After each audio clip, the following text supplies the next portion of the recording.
Welcome to Venezuela Insider, and today we're talking about the payment tips that you might know before arriving to Venezuela.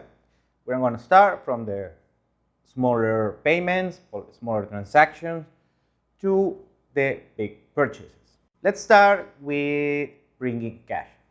Today, Venezuela is de facto dollarized, so when you see a price, you want to see the price tag on USD. So you better bring first, of course, USDs and all the forms that you might dispose. Bring some single bills. Try to bring maybe a couple $100 on single bills and small denomination bills like 5s, 10s.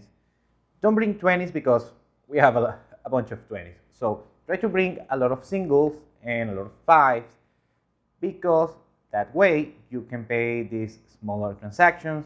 People here, when you go to local businesses like groceries and restaurants and public stands, they are unable to give you change on cents, on nickels, on quarters, on these little coins, and they usually don't have much of singles, $1 bills.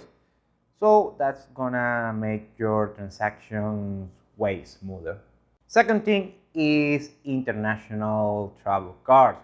We're talking about Visas, MasterCards, American Express, like everybody else in any place in the world, they are usually not accepted here in Venezuela. So if you have a Visa or a MasterCard, it's nationwide accepted, so you're gonna be pretty fine if you decide to use your international card.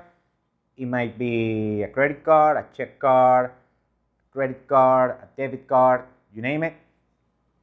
You are going to be perfectly fine using it. Although some places don't have the POS system, however, many places, and you might be surprised about it, many small places, many small stands on the street, they have POS systems. And don't ask how they pull that off.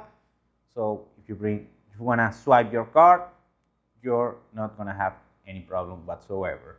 Another thing you have to be aware of is that Venezuela has something like a currency exchange cap.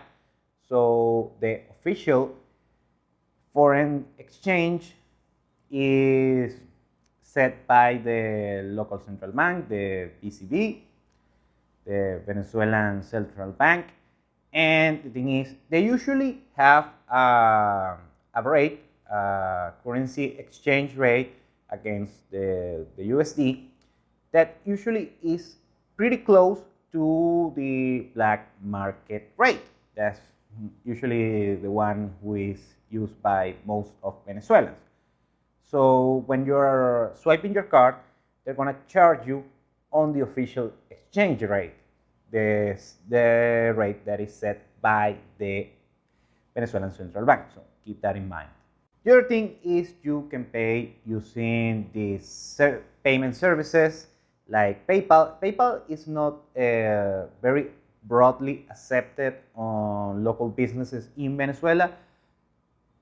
With PayPal alone, it's very hard that you're gonna live by here, go through here in Venezuela. However, it could be a second or a third choice if you want to pay using PayPal. Another very popular payment service used here in Venezuela is Zelle. Zelle is, in case you live outside of the United States, is a US interbanking payment system.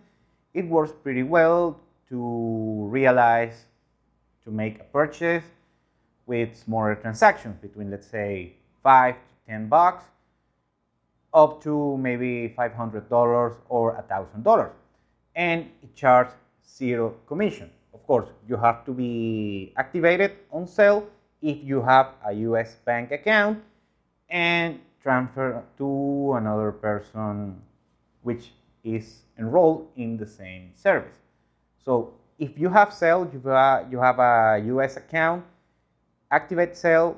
If you don't have it, and if you do have it, you're going to be pretty fine because Zelle is broadly accepted in most Venezuelan small businesses. Paying with crypto. Can you pay? Can you just live by and go by Venezuela paying only with cryptocurrencies? Well, the answer is no. However, some other places it's a hit and miss situation if you want to pay with crypto.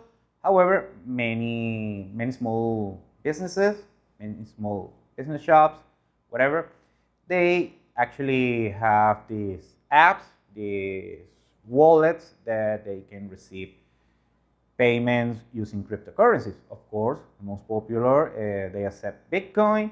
Also, some places, this is uncommon, however, it's possible, pay with USDT using Tether, which is, in case you don't know, is a cryptocurrency that is pegged to the US dollar. However, if you are planning to go by here in Venezuela paying only using cryptocurrencies, I don't recommend it.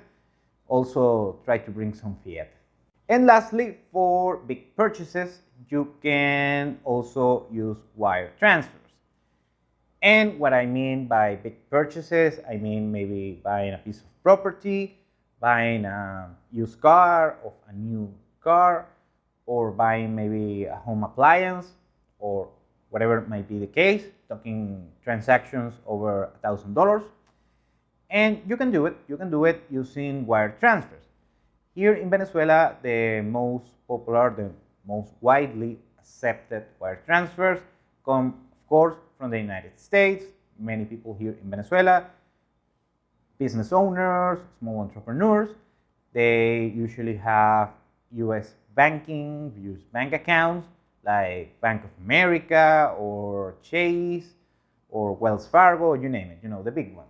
Also here in Venezuela, many small business owners, that is not a small number, they tend to have a banking account in Panama. So if you have an account on a Panama bank, you can use it to make big purchases. It won't be a problem. It can be set up, and actually they don't charge transaction fees between banks within Panama. So if you want to make a big purchase here using Panama account, you're going to be pretty fine. Talking about other international accounts outside, of course, outside of Venezuela, outside of the US and Panama, maybe a European bank, a Canadian bank, or a bank in other places in Latin America, you're going to use it as well, although the fees are going to be probably high, talking about over $100, and that transaction could be delayed. So keep that in mind if you're going to make a big transaction in a small time frame.